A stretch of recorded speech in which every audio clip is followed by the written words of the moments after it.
Senhoras, senhores, queridas irmãs, queridos irmãos espíritas, caras amigas e amigos que nos acompanham através da internet, nossos votos de muita paz. Era um momento muito delicado na mitologia grega, porquanto o Olimpo estava com uma grande problemática. Estava discutindo com Zeus a respeito de um problema bastante humano. Dizia que no relacionamento entre homem e mulher, o homem desfrutava muito mais. Zeus, em oposição à esposa temperamental, afirmava que não era verdade, que a mulher era mais sensível. Portanto, em uma comunhão conjugal, a mulher era muito mais feliz, mas possuía um temperamento rebelde. E para poder demonstrar o seu valor diante dos deuses do Olimpo, estabeleceu a questão como fundamental para a harmonia conjugal dos deuses.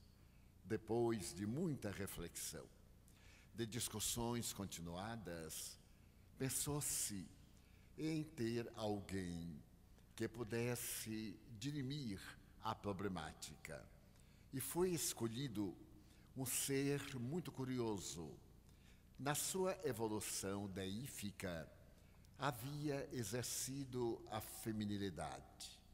Depois, por um processo mágico, estava exercendo a masculinidade. Tiresias era uma figura bastante discutida.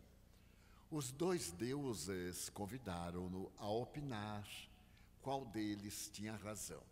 Logo, Tiresias percebeu que, fosse qual fosse a sua decisão, estaria enfrentando um poderoso adversário. No entanto, diante da situação inapelável, ele teve a ocasião de dizer que, do ponto de vista das emoções, a mulher era muito mais beneficiada. Então, exasperou-se e, dominada pela fúria, cegou. E a partir de então, Tiresias começou a fazer parte do Olimpo na condição de invidente. Zeus poderia reverter a situação, mas ele não desejava ter como inimiga a própria esposa. Depois de meditar e pelo amor que ele devotava a Tiresias, ele concedeu-lhe a visão interior. E a partir de então, Tiresias tornou-se o mais notável vidente de toda a teoria mística da Grécia. Nós iremos encontrar na história o momento quando Tiresias interfere em torno de um país que era considerado o mais próspero do mundo. O seu conselho saudável permite que o país se mantenha de pé. Mais tarde, no período de Péricles, no século V, Tiresias se fazia consultar por todos aqueles que tinham problemas e tornou-se, na história da mitologia grega, o deus da sabedoria, o vidente interno, aquele que mais sabia a respeito das coisas. Essa lenda, muito rica e que é um pouco diferente em cada mitólogo que a narra, faz-nos uma proposta psicológica. Essa proposta psicológica é muito atual, porque tem uma função eminentemente terapêutica. A harmonia nos relacionamentos humanos, não apenas os de natureza sexual, mas também aqueles que dizem respeito à sexualidade. a esse aplomb que as pessoas manifestam, a essa manifestação que é cativa e que, do ponto de vista sexológico, é uma forma de expressão sexual, sem o concurso do organismo físico. Mas em todas essas lutas a respeito da visão anterior à vista do mundo e a visão atual interior à vista do ser, nós teremos que parar um pouco agora, não mais na mitologia, na filosofia grega, e vamos recorrer a Platão. Platão havia estabelecido nos seus diálogos, principalmente na República, que a verdadeira felicidade humana dependia de uma ética. A ética era o sistema de valores através dos quais o indivíduo tem a paz da sua consciência. No seu conceito, a vida é uma atividade ética que jaz no universo, convidando a humanidade a um perene equilíbrio. Ainda no seu conceito, a ética é de natureza abstrata. É somente uma informação de natureza equilibrante. Então, o princípio ético vem de Sócrates. Conhece-te a ti mesmo. Mas a frase não é de Sócrates. Ela pertence aos 7 sábios da Grécia Antiga. E a história dessa frase é muito curiosa, porque Sócrates não era o filósofo ideal. Ele havia adotado uma maneira cínica de ensinar a sua doutrina, o sofisma. O objetivo dos seus diálogos era obrigar o indivíduo a viajar para dentro e encontrar respostas para os desafios. Os pedagogos gregos transmitiam informações. Sócrates sofismava informações. Ele começava a perguntar à pessoa, e a pessoa era obrigada a pensar. E quando era um sábio, ele confundia o sábio com os sofismas. Por exemplo, todo burro raro é muito caro. Então, todo burro caro é muito raro. Mas para ser caro e raro, é necessário não ser burro. Porque se ele é burro, nem é caro, nem é raro. É apenas burro. Então, o sofisma é exatamente essa arte de confundir as pessoas nas suas próprias palavras. E tanto Sócrates assim viveu, que ele criou verdadeiros inimigos. Inimigos poderosos que um dia irão denunciá-lo por perverter a juventude. Esse perverter a juventude não tem o significado que algumas áreas da filosofia moderna pretendem situar. É que a Grécia vivia sob a governança de 70 tiranos. E Sócrates recomendava aos jovens a liberdade do pensamento, não se submeterem aos governos arbitrários. Então isso era uma perversão, porque ia contra o poder totalitário. Mas do ponto de vista socrático, isto era ético, porque submeter-se a uma ditadura é uma covardia. Aceitar uma governança arbitrária é uma ausência ética, é o medo, e o cidadão é que faz o governo. Não é o governo que faz o cidadão. Porque quando o governo pretende fazer o cidadão, ele molda uma ditadura, obrigando o seu povo a pensar conforme a cabeça do governante. E desta maneira ele foi condenado. Mas, do ponto de vista humano, Sócrates não era belo. Dizem que tinha o pé muito grande e que vivia descalço. Então, na ágora, no mercado, ele debatia com os filósofos e os confundia. Oportunamente, um grupo de filósofos menores foi ao santuário de Delfos, que era o recinto sagrado fazia 700 anos, onde se debatiam os problemas mais sérios do mundo, em um período de fertilidade. E lá chegando, ele ficou tocado, Porque logo na subida que leva ao templo de Apolo, havia um pórtico.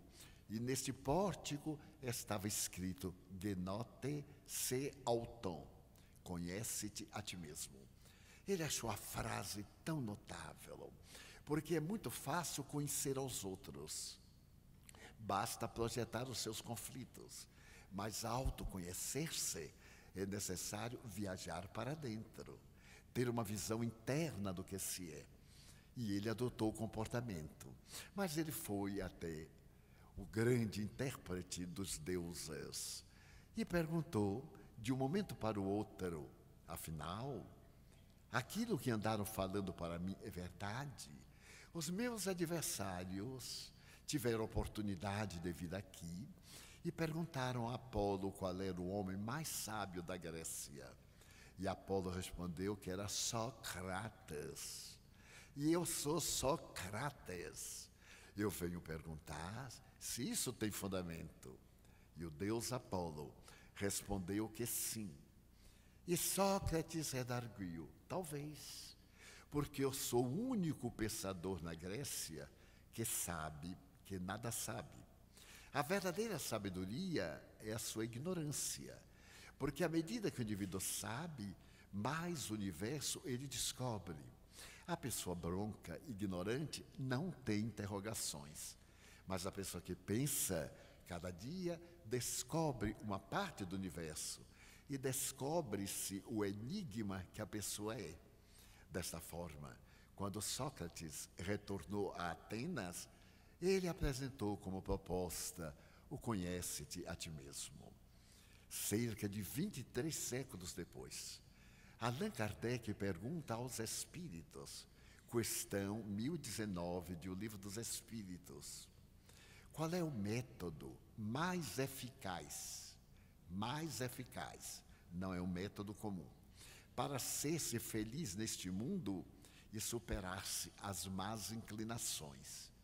E os espíritos responderam: um sábio da antiguidade já vos disse, conhece-te a ti mesmo.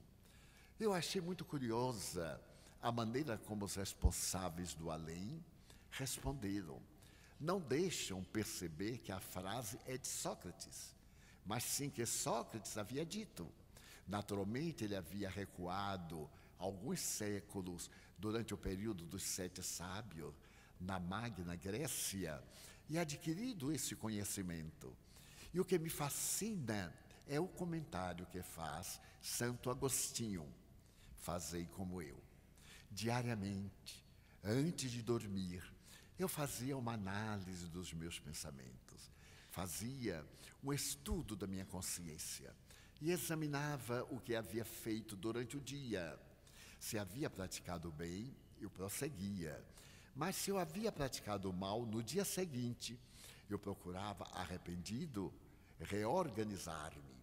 Então, para Platão, a verdadeira ética era este sentido de equilíbrio do indivíduo perante o próximo, a sociedade, perante si mesmo. Porque somente o indivíduo que tem a responsabilidade do autoconhecimento é capaz de compreender e confraternizar. Então a Grécia estava muito preocupada com o espírito crítico de um indivíduo ético. Mas Sócrates havia definido, e por isso ele optou em morrer. Não tentou se defender em absoluto, porque não era ético. E quando a sua mulher o visita no cárcere e tem a oportunidade de dizer: vão matar-te, ele redarguiu: ninguém mata outrem, porque a vida continua. Ele diz: mas tu és inocente. Ele diz: melhor, porque se eu fosse culpado, estariam fazendo justiça. Mas se eu sou inocente, eles são os criminosos. Então a ética é essa justeza do pensamento razoável, do equilíbrio, do bom tom, daquilo que mais tarde Jesus dizia: o amor.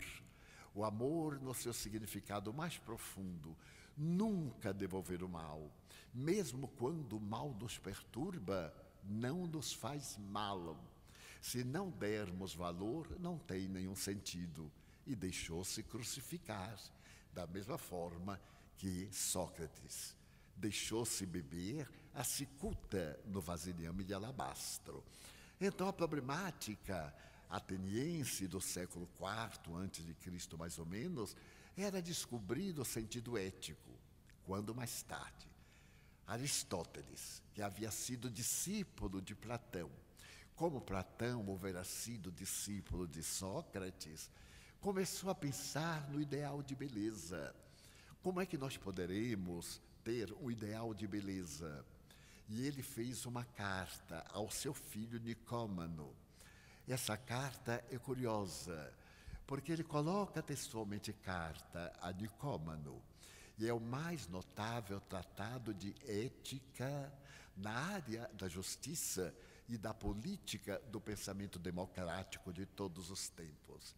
Então Aristóteles diz, sim, é necessária uma ética abstrata, pessoal, elevada, mas isso somente tem cabida se estiver dentro de um conceito estético. A estética é a ciência da harmonia. Se nós observarmos o ser humano, nós vemos nele a grande harmonia do pensamento universal. Em tudo deve haver estética. Quando nós nos recordamos da estatuária, principalmente de Fídias, o mais notável estatuário do mundo, que ergueu em Atenas o Partenon, e que fez tão perfeito que a parte do passeio do monumento grandioso tem uma leve curvatura, quase invisível a olho nu. E os estudiosos do presente e do passado próximo descobriram que aquela ligeira curvatura não foi um erro. Ela obedece à esferosidade da Terra. Imaginemos Fídias, 500 anos antes de Jesus, sabia que a Terra era redonda e concebeu aquela parte em que, no templo, no imenso santuário, estava a curvatura do planeta terrestre. Então, Aristóteles falava a respeito da estética. Essa estética deve estar no comportar-se, no comunicar-se, no conviver. Não é ético aquele que não tem estética. Não é estético aquele que não tem ética. E isso, quando vem Jesus à humanidade, ele estabelece que apenas uma questão é fundamental na vida. E essa questão é o amar-se. Amando-se, faz-se a viagem para dentro. E depois que se ama, se adquire a ética interior.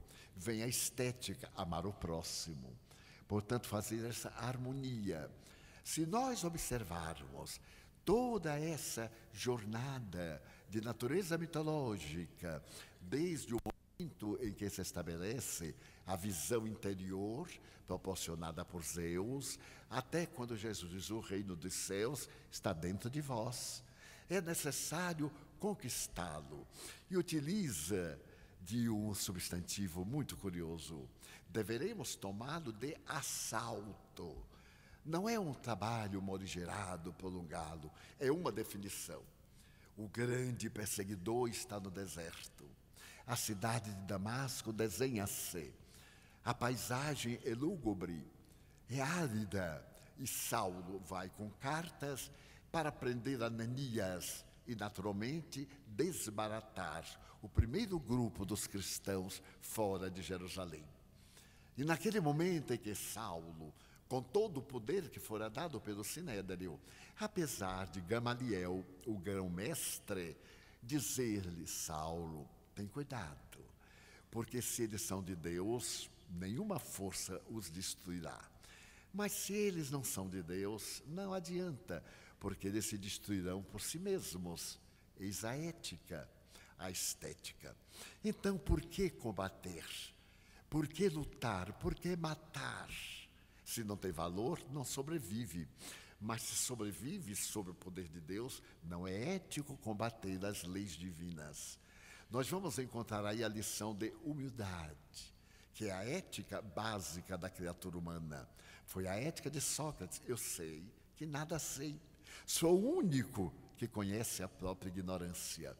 Então nós vamos ver como a história da evolução da filosofia ético-estética progride através da história. E quando Jesus diz que o reino dos céus está dentro de nós, nós vamos ver em Saulo, de repente, uma luz cinde, quebra a luz do sol. E aquela claridade imensa faz que o animal relinche e atire o seu cavaleiro no chão. O doutor da lei tomba, e quando ergue a vista, aquela claridade muito luminosa cega-o. E a situação de Saulo é curiosa. Quem és tu? E a resposta: eu sou Jesus. A quem persegues? A ética de Jesus. Nenhum subalterno, nenhum subterfúgio. Eu sou aquele a quem buscas. E Saulo, deslumbrado com aquele ser harmonia, estético, que fulge, submete-se. E me comove quando ele pergunta: que queres que eu faça? Não indagou nada. Nós temos tantas interrogações inúteis. Que queres que eu faça? Era o escravo que reencontrou o seu amo. Era o servo que estava diante do seu senhor. E recebe a resposta: vai a Damasco, e ali te será dito o que tu deves fazer. Então, a doutrina de Jesus é uma doutrina de decisão ética. Por que eu aceito Jesus? Porque ele preenche o meu vazio existencial. Por que eu tenho vazio existencial? Porque a visão de mundo é uma visão transitória. Esta visão transitória é uma bolha de sabão, brilhante, que qualquer coisa desfaz. Mas a visão interior é o mundo da concepção. É a beleza que está dentro de nós, que é Deus, com D minúsculo, miniaturizado na semente de que nós somos constituídos. E então logo vem a necessidade do amor grupal, do amor familiar, do amor doméstico e o equilíbrio da família. O cristianismo é eminentemente a doutrina da família, mas desta família consanguínea, sem que haja nenhuma submissão, mas uma harmonia. Por esta razão ele disse: quem são meus pais, senão aqueles que estão comigo? Quem são meus irmãos, senão aqueles que fazem a vontade de meu Pai maior? E nunca me olvidarei de uma pequena cena narrada pelo espírito Humberto de Campos em A Boa Nova da Mediunidade de Chico Xavier, o mais lindo livro de reflexões evangélicas. Se nós soubermos como Humberto de Campos escreveu esse livro, iremos valorizá-lo ainda mais. Contou-me Chico Xavier que depois da morte de Humberto, esse escritor e emérito imortal da Academia Brasileira de Letras acercou-se-lhe e falou-lhe que tinha muitas notícias para dar à terra, que havia sido um admirador dele, Chico Xavier. E então ele começou a escrever páginas de literatura exterior. Parnaso de Além Túmulo havia saído, e ele agora escreve mensagens, a desencarnação de Charles Richer, a desencarnação do Papa, isto e aquilo. E faz 4 ou 5 livros de fatos da literatura. Certo dia, Emmanuel convidou-o e disse-lhe: o senhor foi jornalista e escritor na Terra, e os seus temas são todos referentes aos ideais da Academia Brasileira de Letras. Mas o senhor está no mundo espiritual, e o nosso médium está preservado para as notícias da imortalidade da alma, para revivecer o cristianismo.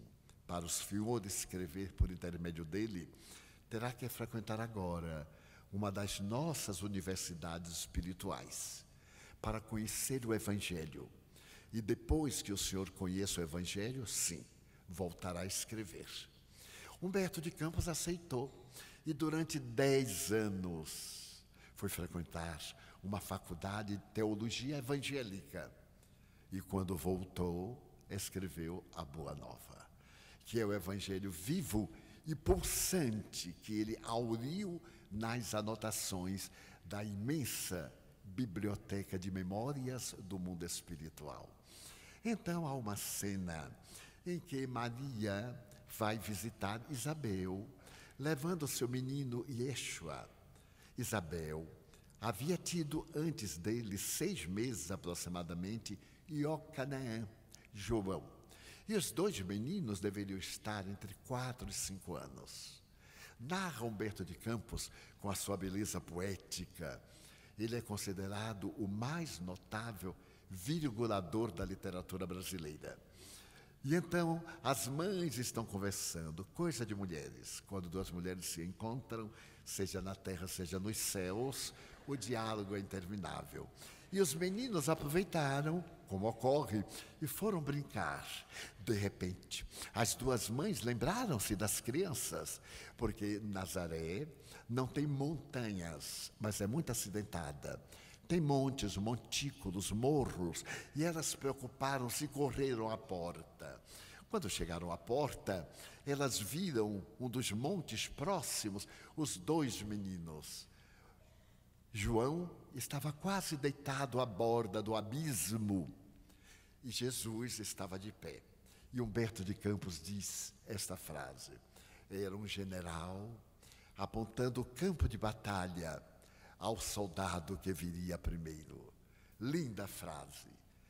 Então as mulheres chegam e vão pé ante pé para que eles não se assustem e não caiam no abismo.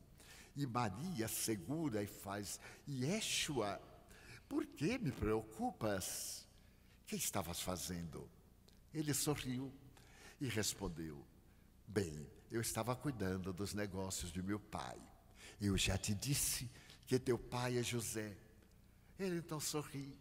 Este sorriso enigmático que diz muitas coisas. E no dia seguinte, quando Isabel vai levando o seu João para casa, Maria leva-os até a porta. E ali na porta havia um rosal, o muro baixo, a tranquilidade de Nazaré. As 2 mulheres se despedem, são primas em primeiro grau. E quando Isabel vai andando, volta-se para trás e pergunta a Jesus: não queres vir conosco? Ele responde: não. É necessário que João vá primeiro. Que coisa linda na literatura espírita. E João veio primeiro. Ele esteve em Massada, naquele monte onde uma seita realizava grandes tarefas. E de lá ele saiu para preparar a era. Eu sou o abridor dos caminhos. É necessário que eu vá primeiro e que ele venha depois. Eu não sou digno sequer de beijar-lhes as alpercatas que ele usa. E João vai imolado em Pérea, por ordem de Herodes. E ele vem depois. Aí nós temos 2 famílias. A família de Isabel, a família de Maria. Mas, acima de tudo, ele vai dizer depois que a sua não é a família biológica, consanguínea. Essa família biológica, consanguínea, tem o dever de nos educar para nos oferecer ao mundo, como diria Gibrão. Nossos filhos não são nossos filhos, são filhos da vida, que vão viver como galhos da árvore, saem do tronco, mas ficam no ar. São os poetas da beleza. E então a família é fundamental para o nosso equilíbrio. E é através da família que a história se vai constituir. Nos primeiros séculos da civilização, naquele período dos primeiros 300 anos, A verdadeira família, do ponto de vista cristão, não é a biológica, é a dos homens do caminho. Até o momento em que Lucas, dialogando com Paulo, e sabendo que a palavra caminho em hebraico tem também um sentido pejorativo, propõe: mestre, chama ele, não seria melhor que nós, os discípulos de Jesus, vírgula, o Cristo de Deus, fôssemos cristãos, ao invés de pessoas do caminho? E a partir dali nasce o pensamento de Cristo em nós. E Paulo se torna o encarregado de colocar as primeiras bases teológicas do cristianismo. Porque Jesus não veio fundar uma religião. Jesus não era cristão. Jesus era o amor. E o seu amor embute-se na persona arquetípica Christus, Buda, o iluminado, que é o grau atingido por Jesus e que nós atingiremos também. Então, ao atingir esse Christus de Deus, o pensamento divino, o que chamaríamos em psicologia a consciência cósmica, em que nós nos fundimos na ideia: já não sou eu quem vive, é Cristo quem vive em mim. Não é Jesus, é Cristo. É o pensamento divino que Jesus trouxe. Então nós vamos ver isso quantas vezes. Madre Teresa terá a ocasião de dizer: eu nada mais sou do que um lápis através do qual Deus escreve. Chico Xavier dirá: eu sou um amanuense de Jesus. Era, portanto, um secretário dos Espíritos. Pasteur faz a sua declaração: eu sou um caçador de bichinhos voadores. Todos eles anulam o ego e entram na consciência cósmica, nessa união perfeita entre o ego e o self. Não existe sombra, porque nesse eixo ego-self, o self nutre-se do ego, mas o ego não perturba o self. Daí nós estamos, neste momento, na luta ego-self. Eu tenho notado, por exemplo, alguns expositores de muitas doutrinas virarem para o público e dizer: vocês, ele é um egóico, porque ele devia dizer nós, principalmente se ele se referir aos danos morais. Nós, os infelizes, nós, os que temos problemas, vós, os que sois vinculados a Deus.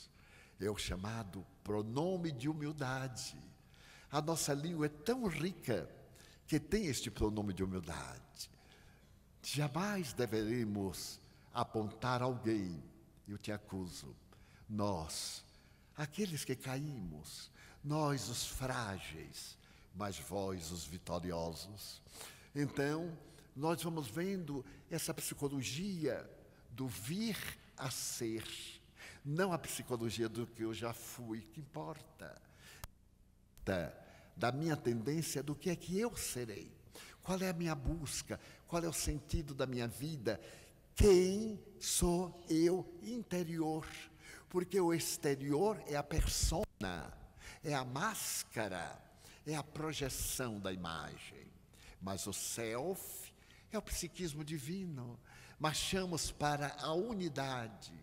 É a teoria que apareceu na década anterior, a teoria do todo. Nós, um holograma, qualquer parte, nós temos holograma. E é de pensar-se que o holograma não é coisa moderna. Ele foi pensado por Anaxágoras, pré-socrático. É fascinante hoje nós pegarmos um pedaço de uma fotografia e naquele pedaço nós vemos a fotografia inteira, graças ao holograma. Então, eu devo refletir-vos na minha conduta, porque nós somos todos imperfeitos.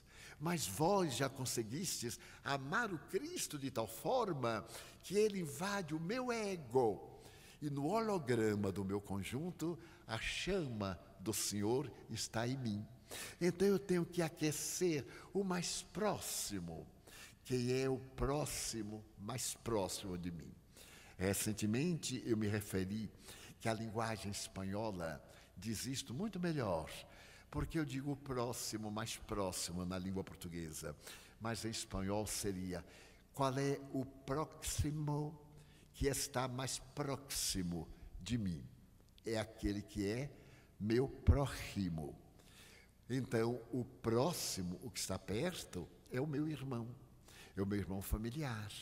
Porque próximo em espanhol é exatamente esse próximo, o meu irmão. Então nós vamos fazendo uma unidade, a família universal. Nessa família universal eu não posso estar amarrado aos vínculos da família biológica. Jesus rompeu esses vínculos, mostrando que a família universal merece todo o amor, toda a abnegação. Porque é exatamente isso que é a vida. E somente numa visão de vida indestrutível, porque uma das coisas mais difíceis de definir é a palavra vida. Aristóteles dizia que vida é tudo aquilo que freme, que se movimenta. Se nós olharmos o grande biólogo francês, que abriu as portas da biologia para o mundo, ele fala das ações e das reações do princípio da vida. Mas o que é a vida para o filósofo? É muito diferente do que é a vida para um agricultor. É muito diferente para a vida de um esteta, e assim por diante. Daí a família é a base da vida. Mas somente através dessa base da vida é que há paz. Essa paz que é estética, que produz harmonia e que faz parte do holograma do todo. Porque toda vez que eu ajo bem, a humanidade sobe comigo. Toda vez que eu caio, a humanidade cai comigo. Não é de estranhar-se que se disse com muita precisão que, por exemplo, uma pluma que se movimenta suavemente numa praia do Pacífico reflete esse movimento no cosmos, porque tudo são ondas, vibrações, ideias. Então, o meu pensamento emite uma onda, meu ego. Mas se eu sou o pensamento cósmico, eu imito a vibração da vida. Daí Jesus preocupar-se grandemente até em pensar, já cometesse adultério. Adultério não no sentido da violação sexual, desrespeito. Adulterar é naturalmente decodificar o bem e apresentar forças opostas. É tirar a legitimidade. Adulterei o conceito, não é apenas trair. Trair a origem. Então é fascinante uma reflexão filosófica desta forma e vai nos levar a Allan Kardec, cuja base essencial da doutrina é fora da caridade, não há salvação. Porém, a maior caridade que podemos fazer ao Espiritismo, diz Emmanuel, é divulgá-lo. Mas divulgar pelas palavras? Não, pela conduta. Eu conheci nesta existência um bancário que se chamava Doria. Era um personagem muito peculiar e muito amigo de todos. Ele era tão rígido que certa feita viajava entre Feira de Santana e Serrinha, uma cidade próxima, quando aumentou a velocidade e foi pegado por um guarda. O guarda, então, mandou parar o carro, veio com aquele jeitinho já garantido a multa. Pois não, bom dia, a carteira, tudo bem? E o senhor estava com um pouquinho de velocidade, estava ultrapassando. Ele disse, é verdade. E aí conversaram, e disse, mas eu vou desculpar o senhor, eu vou dispensar. E Dória disse, de maneira nenhuma, eu cometi uma infração, então eu tenho que ser punido. Não, mas eu dispenso. Não, mas eu não quero dispensa. Eu errei e quero ser castigado. Mas por quê? Porque sou espírita. Então, eu sou Dória espírita. Todo mundo me conhece. eu tenho aqui o lar dos idosos, etc. Então, esta é a lição de vida. O Espiritismo não é a teoria dos dias aqui do Congresso, é o nosso comportamento fora do Congresso, no lar, onde nós somos muito conhecidos, porque se alguém quiser conhecer-nos, passe uma temporada em nossa casa até comer 1 quilo de sal. Aí a persona cai,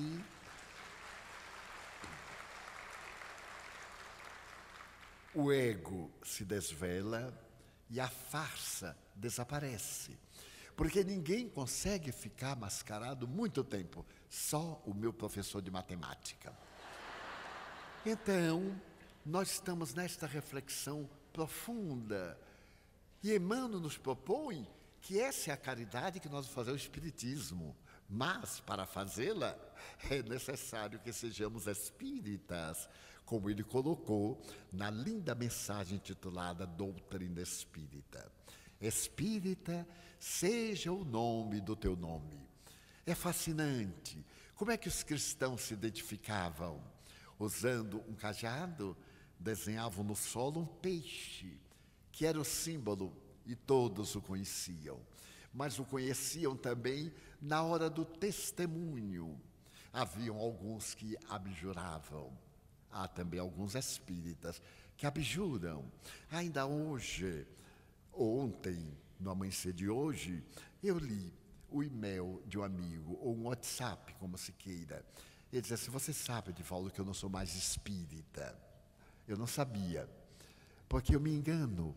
Eu acho que quem lê essa doutrina e preenche o vazio, não tem como viajar novamente para o vazio. Mas tem o ego, porque alguns de nós nos utilizamos do Espiritismo para projetar nossa imagem. E esse meu amigo fazia-se de espírita porque ele tinha certos interesses internos que não foram atendidos pelo nosso movimento, porque nosso movimento, como todo movimento, é igual às ondas do mar. Alta maré, baixa maré. Mas ondas sempre, porque é um movimento humano. E então o movimento humano tem as vicissitudes da criatura humana. Mas o Espiritismo não somos nós. O movimento espírita não é espiritismo. É o grupo de indivíduos que está em reforma íntima sob a luz abençoada do Espiritismo. Então, se alguém delinque, eu não vou dizer, mas eu tive uma decepção com o Espiritismo. É uma adulteração. Eu tive uma decepção com ele. O Espiritismo não tem nada com isso. Então, quando o médico não obedece ao seu dever, é falência da medicina.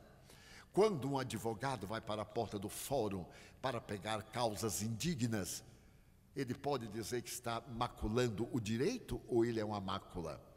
Por que então atirarmos do Espiritismo a peste? Eu me decepcionei com fulano, com Beltrano. E daí? Ele também se decepcionou com você. Porque ele está na sua mesma condição.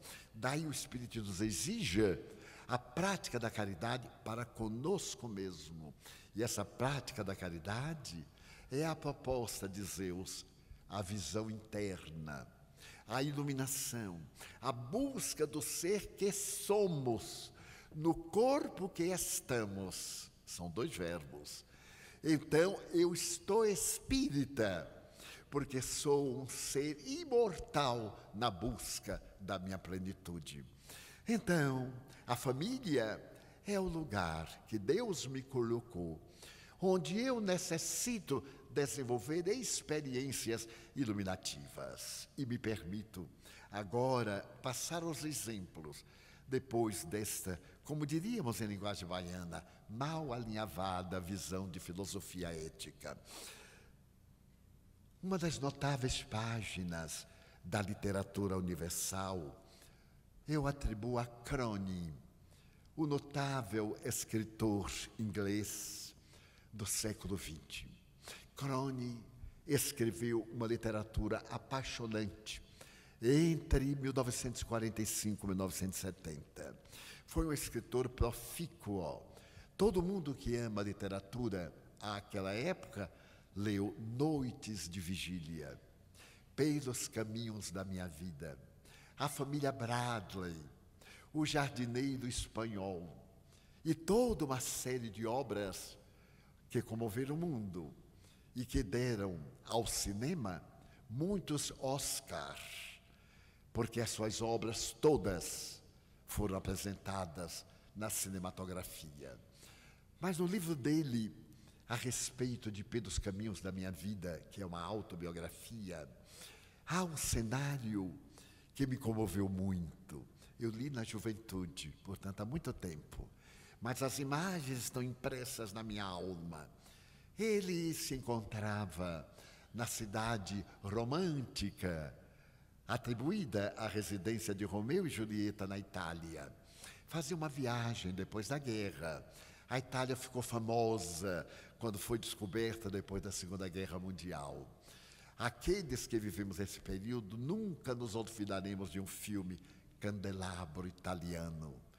Então é o momento da Cinecittà, das grandes atrizes italianas, dos grandes diretores, um Fellini inolvidável na literatura cinematográfica. Então, ele se encontrava nessa doce cidade e alugou um chofer italiano. Os italianos falam pouco, falam com a boca, com as mãos, com os pés, com o corpo, e ainda cantam uma sonata simultaneamente. E certo dia, ele voltava de uma grande jornada e desce a chamada Grande Cornija. É uma montanha que vai levar a este lugar risonho. E de repente aparecem na estrada dois meninos. Um é alto, esguio, está com paletó que certamente não foi trabalhado para ele, porque era muito comprido, ia quase o joelho. O outro era menor, era vivaz. Eles deveriam ter entre 10 e 12 anos. O de 10 anos, o menor, chegou com uma porção de morangos. Era o período dos morangos silvestres. Então, nós temos alguns filmes de Ingmar, o sueco, sobre morangos verdes e etc. E então, oferece uma cesta de morangos que cataram na floresta. O chofer disse: cuidado, senhor, esses meninos de estrada são muito perigosos. Mas Crone era um periodista, e o jornalista fica procurando temas para as suas crônicas. E achou tão interessantes aqueles dois meninos, tão diferentes e tão vivazes, que mandou parar o carro. Então veio o menorzinho, que era um pouco fanhoso, e disse: esses morangos foram catados agora. Mas não era verdade, estava um pouquinho murcho. Mas ele era um vendedor, e o vendedor diz o que lhe apraz e seduz o que compra. E então ele perguntou: quanto custa? Ele deu o preço. E claro, ele pegou a cestinha e pagou. E os dois meninos se entreolharam e saíram correndo. Ele ficou impressionado com a vivacidade dos meninos. Desceu, foi para o hotel, e à tarde, antes do lanche, ele veio tomar um café no passeio. E quando ele estava ali, olha, os dois meninos estavam vendendo fotografias pornográficas. Porque chegaram até ele, sem reconhecer, e disseram assim: senhor, eu tenho algumas fotografias muito interessantes para cavaleiros solitários. Crone olhou para a esposa, e ele aí abriu um leque. E Crone disse: para vender? Bom, para vender a cavalheiros solitários. E quanto? Deu o preço. Ele comprou, somente para ver a reação do menino. Aí o outro disse: está proibida a venda de cigarros, mas eu tenho alguns ali na minha maleta. O cavalheiro fuma. Ele disse: mas, pois não, ele não era tabagista, mas comprou os cigarros. Os dois meninos deram a mão, e quando eu saindo, ele perguntou: são conhecidos? Não, somos irmãos. Irmãos? Eu sou Jacopo. Jacopo, muito bem. E o outro? O outro: não interessa, não interessa. E ele ficou impressionado. Então ele foi à cidade de Padova. E quando voltou à noite de trem, ele foi tomado de surpresa, porque os dois meninos estavam na plataforma, cochilando sobre um monte de jornais. Então, ele se aproximou e perguntou: olá, nós já somos amigos, pois não? Sim, é o Cavaleiro Solitário. Minha mulher me olhou. Ela não entendia o italiano, Mas mulher não precisa entender língua nenhuma. Ela descobre qualquer língua na cara do marido. Ela olhava sempre para mim, e aí ela sabia o que era que o outro estava pensando pelas minhas reações faciais. Eu disse, pois é, mas em cima de um jornal, sim, é o matutino, que já chegou aqui, nós vamos vender aos últimos passageiros. E eu comprei o jornal. E então meu chofer disse, são terríveis. Em todo lugar que se vá aqui na cidade, eles dois estão. Mas quem são esses meninos? Olha, é uma história muito complicada. Esses meninos estão órfãos. Os pais eram famosos. O seu pai era maestro em Milão, do grande teatro. E a mãe era cantora. Moravam aqui em uma mansão, mas uma mansão fantástica. E ganhavam muito bem, e gastavam muito mais. Quando desciam a grande Cornígia, houve um acidente de automóvel e os dois morreram. Então, começaram a chegar as dívidas. As crianças não podiam pagar, perderam a casa, foram expulsas. Também tem uma menina de nome Lucia. E a menina, aliás, ninguém a viu ultimamente. Ninguém sabe nada a respeito de Lucia. E eles se recusaram a pedir esmolas. Eles disseram, nós somos uma família, nossos pais morreram e nós vamos trabalhar. Apenas isto. E esses meninos trabalham. Inspiram compaixão da cidade. Bem, compaixão, mas ninguém faz nada por eles. Eles correm, eles têm as roupas da semana, mas no domingo eles se vestem muito bem e desaparecem. Somente à tarde é que eles voltam a vestir o paletó largo, a calça que pertenceu a alguém. E Nicola, o menor, é o árbitro desta família que não existe mais. Eu fiquei curioso e fiquei fascinado por aqueles dois meninos. A semana passou rapidamente. E no sábado à noite, os dois estavam vendendo cigarros na praça. E eu sentado à porta do hotel com a minha mulher, olhando-os, abordando os turistas, falando inglês, mas um inglês tão miserável que nem a minha boa vontade permitia entender. Quando Nicola se aproximou de mim, e com o seu inglês formidando, ele disse, olá, nós já somos amigos. E eu estou aqui em família, eu e Jacopo. E nós gostaríamos de pedir um favor. Será que amanhã o senhor não poderia nos emprestar o seu automóvel? Eu disse, mas para quê? Para irmos a uma cidade que tem do outro lado. E para isto, durante 1 hora, nós pagaremos regiamente, porque somos trabalhadores. E eu lamentei profundamente, porque eu havia despedido o meu chofer, porque no dia seguinte eu iria pegar um táxi para voltar à Inglaterra, para ir ao aeroporto numa cidade próxima, porque Verona, naqueles dias, não tinha aeroporto. A querida cidade de Romeu e Julieta, eu estive lá na casa que Shakespeare desenhou como a casa notável desta dupla de amor. Eu digo, façamos o seguinte, eu os levarei. O carro ainda está sob o meu aluguel. Amanhã deverei entregá-lo.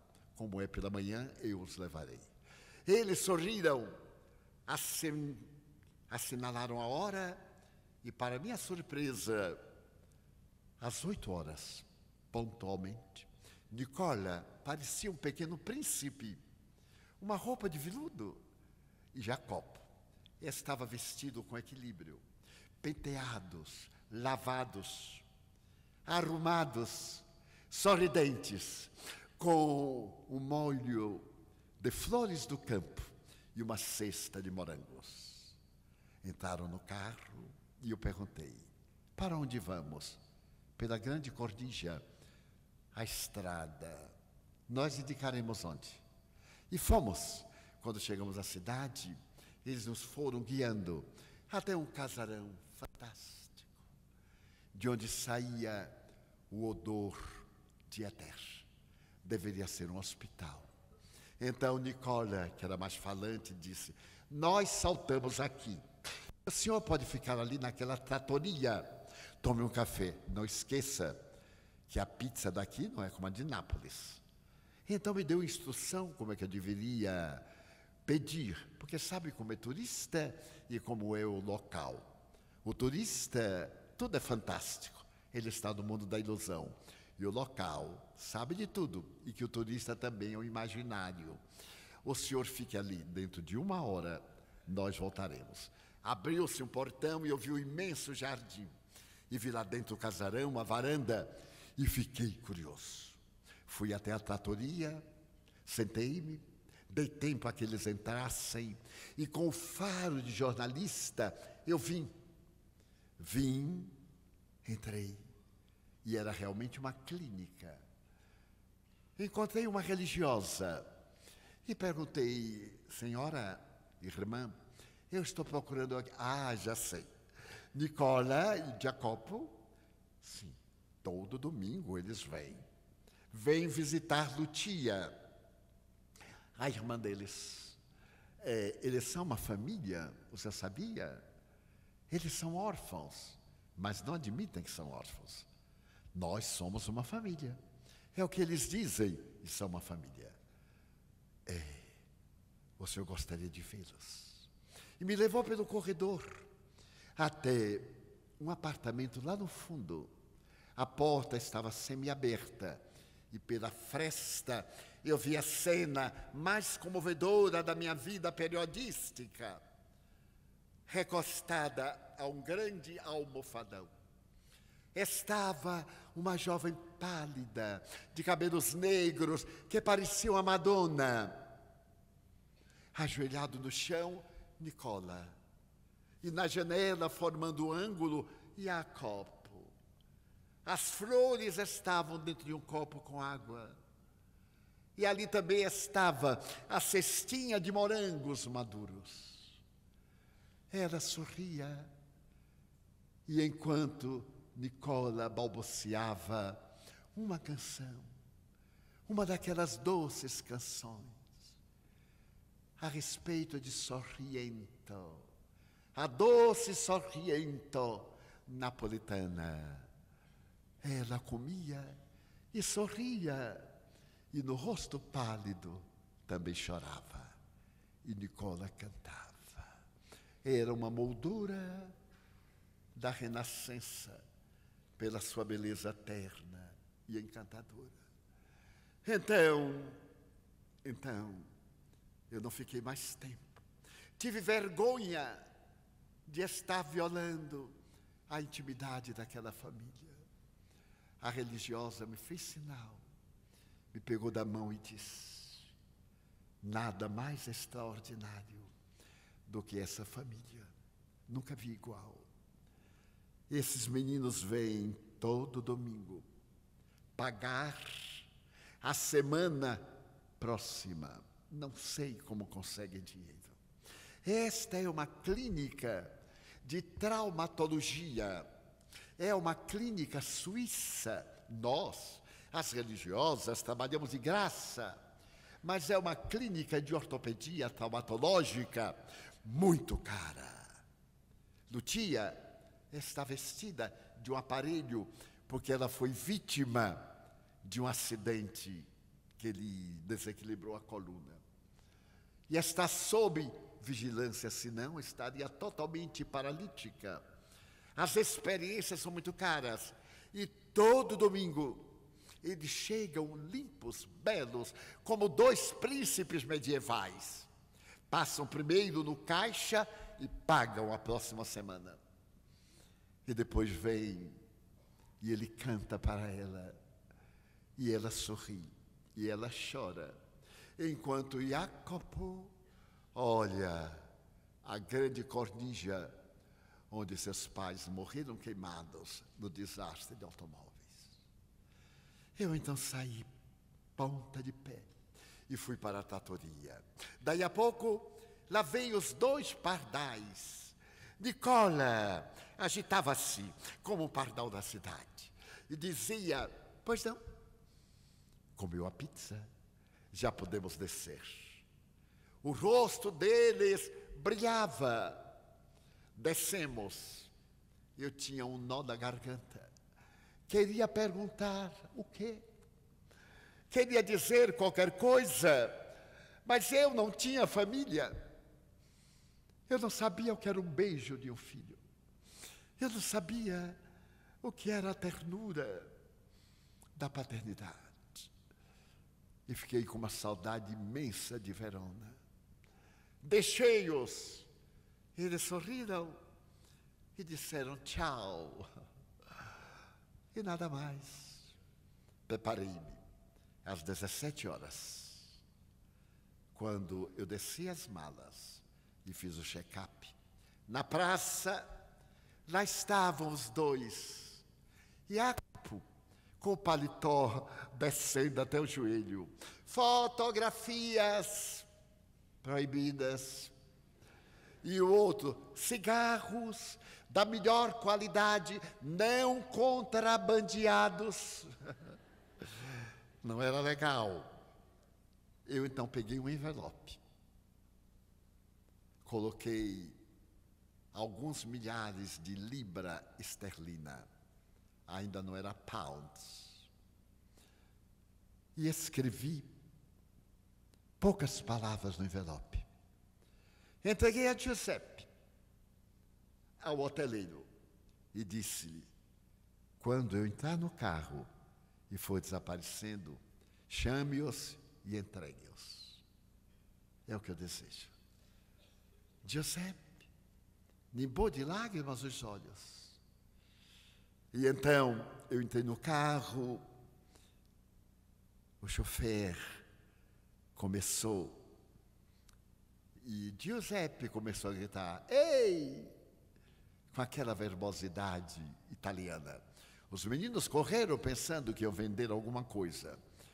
E então eu olhei para trás pelo vidro e vi o movimento dos lábios de Giuseppe, entregando o envelope.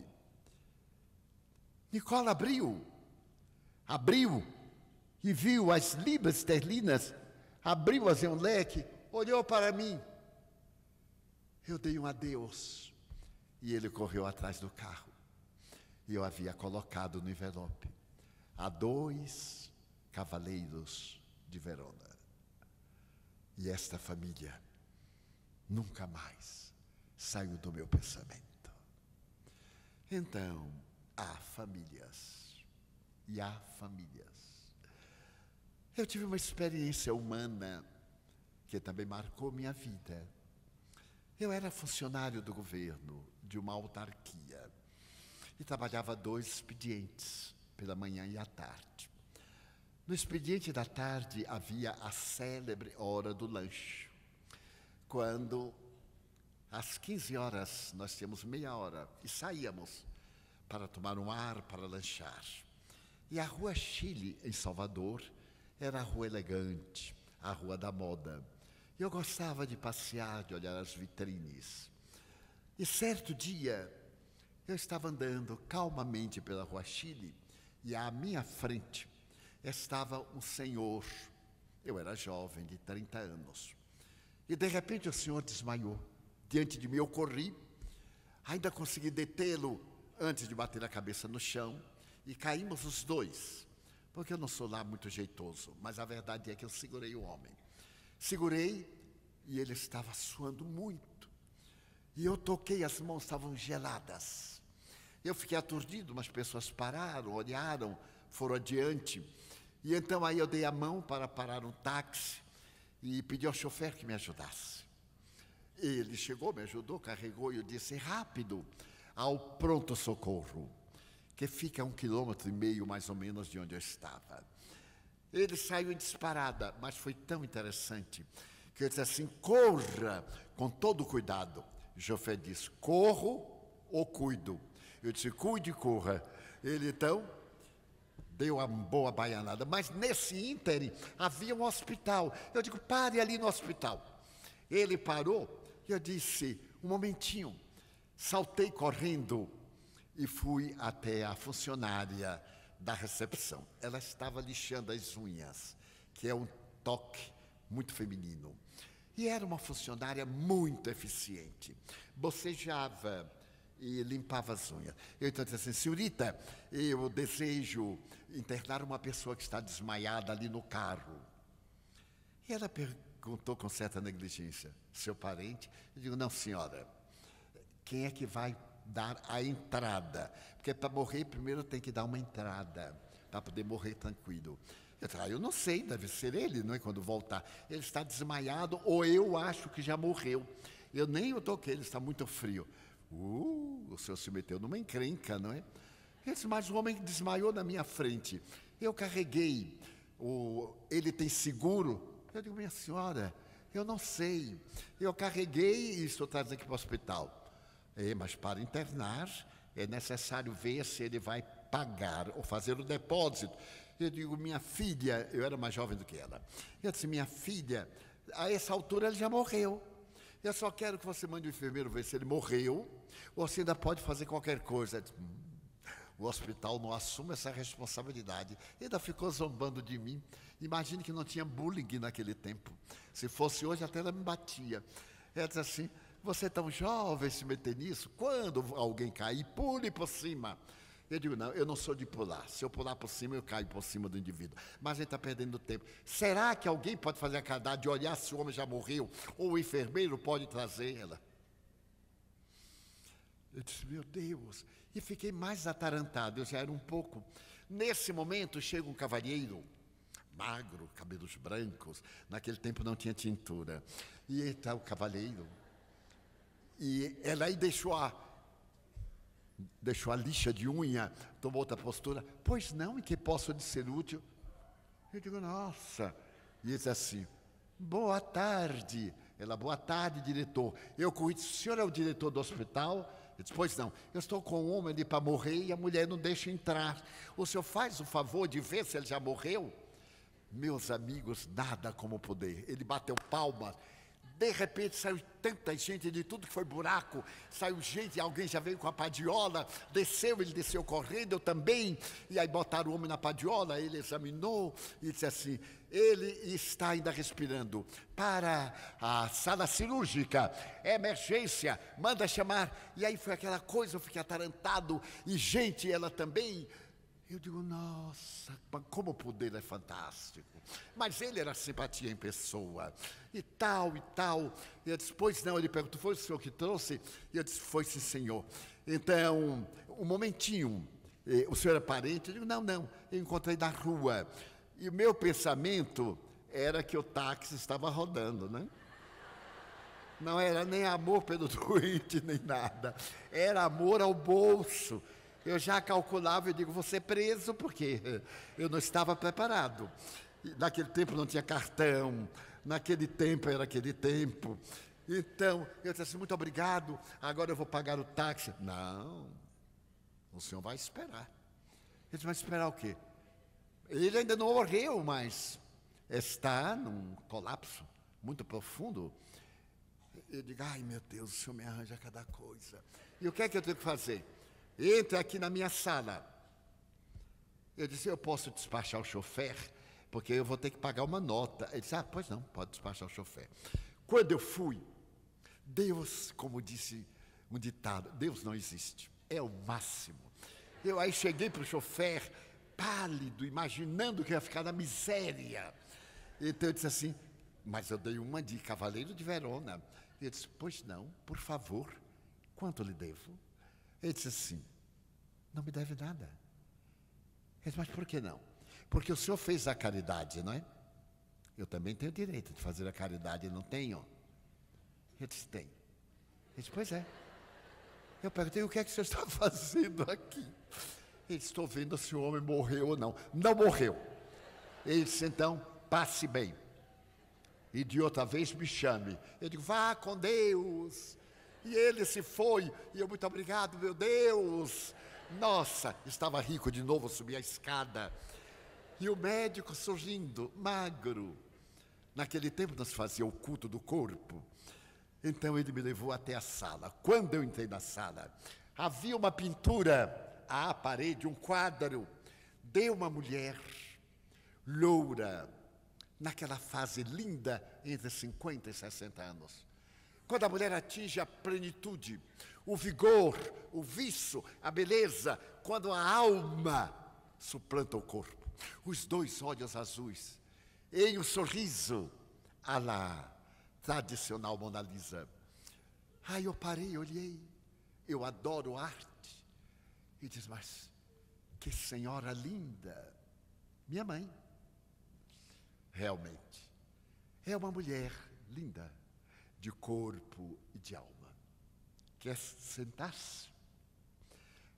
Olhem que provocação. Aceita um cafezinho? Eu digo, muito obrigado. Eu sou cafeinômano, aceito. Nunca eu recusei um café, nem recusarei no além-túmulo. Diz André Luiz que lá é sopinha, mas tem que ter café. Porque sopa sem café é incompleto. Eu aceitei. E então, daí a pouco, entra uma jovem enfermeira do serviço social e diz, doutor fulano, ele despertou. Está passando melhor, já estamos comunicando à família. A esposa está vindo. Eu perguntei, e as despesas hospitalares, minha filha? Não, está tudo regular. Ele vai assumir e agradece muito. Ele queria saber quem eu trouxe. Não diga. Por favor, não diga. Mas eu tenho que dizer, diga que foi alguém que foi embora. Aliás, a pessoa até foi embora no táxi, eu apenas acompanhei. E fiquei meio trêmulo. Então o médico sorriu e disse, você vai me ouvir. Olhe bem para aquela fotografia, aquela pintura. Eu olhei e ele disse, é minha mãe. Minha mãe. Então eu vi que ele ficou emocionado.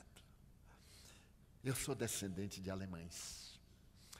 Depois da Primeira Guerra Mundial, meus pais vieram para o Brasil e elegeram a cidade do Salvador, a cidade mais morena do nosso país. Meu pai morreu de angústia, mas ela era uma mulher forte, teve muita dificuldade de aprender português. Você precisava ver minha mãe falando português. Nem os brasileiros entendiam, nem eu entendia. Mas ela tentou qualquer profissão. Não tinha profissão nenhuma. Era dona de casa, nos métodos germânicos. Então ela foi lavar roupa. Lavar roupa ali no lago, no Tororó, é um bairro. Tem uma linda lagoa chamada o Dique do Tororó. E tem uma linda lenda. Sim, porque nós também temos uma linda mitologia. A mitologia brasileira é comovedora. E então, com aquelas lavadeiras que ficaram célebres na lagoa de Itapuã, que Dorival Caymmi imortalizou. Em Itapuã tem uma lagoa escura, onde as lavadeiras põem a roupa branca. E assim eu cresci. As mãos de minha mãe tinham nódulos nos dedos. E nós nos amávamos. Como não sei se alguém amou tanto. E ela me disse, você será o que quiser, meu filho. Eu disse, mamãe, eu queria ser médico. Só havia a faculdade de medicina oficial. E então, ela trabalhou. Eu cresci. Estudei. Fiz um curso brilhante. Tive professores eméritos. Aqueles célebres catedrais. Magister Dixit. E quando eu estava para me diplomar, faltando uma semana, estava preocupado porque eu queria que mamãe fosse à colação de grau, mas ela não tinha um traje conveniente.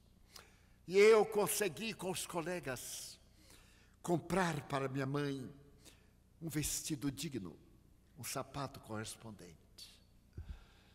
E estava na felicidade quando, então, numa daquelas noites quentes de dezembro, eu percebi que ela estava com uma tosse ao deitar pela manhã. E aí eu observei que ela suava no de jejum. E ao pegar-lhe da mão, percebi uma febrícula.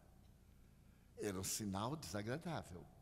A tosse seca, a febrícula. Eu perguntei, mamãe, há quanto tempo você... Ah, meu filho, isto é bronquite. Com um pouco de chá, isto melhora. Já há muito tempo. Mas eu não lhe disse para não lhe preocupar, porque você ainda não é médico, mamãe. Mas eu me formo, eu recebo diploma, eu conheço alguma coisa. Ela então me olhou ternamente. Estou orando a Nossa Senhora pela sua formatura sábado, meu filho. E eu vi que mamãe estava com tuberculose. Abracei-a e, sem ela notar, eu auscultei tanto o tórax como os pulmões. E lá estavam as cavernas terríveis do bacilo de Koch. Então percebi o fluxo sanguíneo e vi que mamãe ia morrer. Morrer por causa da fome, do trabalho noite e dia, lavando roupa de dia, passando-as a ferro à noite, para que o filho pudesse ser um homem de bem, um médico. E no dia da formatura,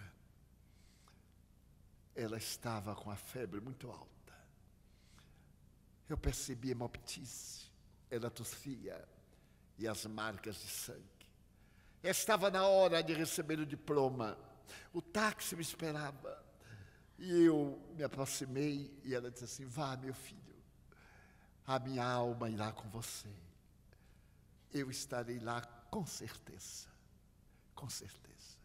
Uma vizinha muito amiga nossa enxugava-lhe o suor na testa com um pano levemente umedecido.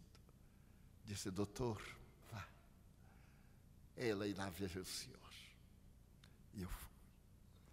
Na hora em que foi repetida a frase de Hipócrates, e eu disse, eu prometo, eu tive um arrepio. Mamãe havia morrido naquele instante. E com certeza ela estava lá. Bem, eu a sepultei. Fizemos tudo. E eu me especializei em tisiologia. Para poder, ao lado do Dr. Sabin, conseguir a cura para a tuberculose. E hoje, quando o ácido isonicotímico pode deter a peste branca que avassala o mundo, eu olho para ela e digo, muito obrigado, mamãe. Muito obrigado. É minha mãe. É minha família. Somos ela e eu. Hoje eu sou um dos 10 maiores tisiologistas do planeta. Estou com projetos na África, no Nordeste e na Ásia. Mas por que estou lhe contando isto? Porque você é tão jovem, teve a coragem de trazer um estranho e não permitir que dessem seu nome a ele. Por quê? Eu disse, por timidez, por medo, não sei. Porque eu acho, como o senhor está fazendo, eu agradeço também a uma outra mulher, muito pobre, de olhos verdes, um pouco diferente dos azuis, que me ensinou que a família universal é a base da paz do coração. E nunca esqueci dessa família que eu termino dizendo, o que Chico Xavier me contou um dia. Ele estava chorando, mas ele olhava para a casa e via um arco-íris em cima da casa. E então ele dizia à sua madrasta: eu sofro tanto, se não fosse aquele arco-íris, eu não sei o que seria de mim. Mas aquele arco-íris eram espíritos que me diziam: não chores, nós vamos reencarnar para cuidar de você. E naquele momento em que eu recebi o título de cidadão berabense, e ele estava, e pronunciou esse discurso, ele disse por fim: chegou o momento, eu sou hoje um adulto solitário, mas vós sois os meus irmãos do arco-íris. Vós desencarnados que estáveis, agora estáis no corpo, e sois os meus irmãos do arco-íris. Nunca mais eu provarei solidão. Passaram-se muitos anos. Daquele dia, aquela tarde incomum, das longas jornadas da existência deste servidor. E agora, quando anoitece e o crepúsculo vai apagando as lâmpadas do sol, eu contemplo esse auditório e vejo-vos, vós sois os meus irmãos do arco-íris. Vós sois a família universal, a família da vida. Eu me vou, e vós que renascestes para derramar o brilho das estrelas no coração do mundo, ficareis como esse arco-íris, simbolizando a tradição mítica de que enquanto houver um arco-íris, Deus está de bem com as criaturas humanas. É o símbolo mítico da Bíblia. O arco-íris é a aliança de Deus com as criaturas humanas. E me permito citar Rabindranath Tagore: enquanto houver crianças para nós cuidarmos, Deus está de bem conosco. Ó almas queridas do arco-íris, ó mensageiros de Deus, que produzis crianças, fazei a aliança e cantai a paz. Eu vos dou a minha paz, não como o mundo a dá. Eu a dou como somente eu a posso dar. A minha paz vos dou. Muito obrigado, irmãos do arco-íris.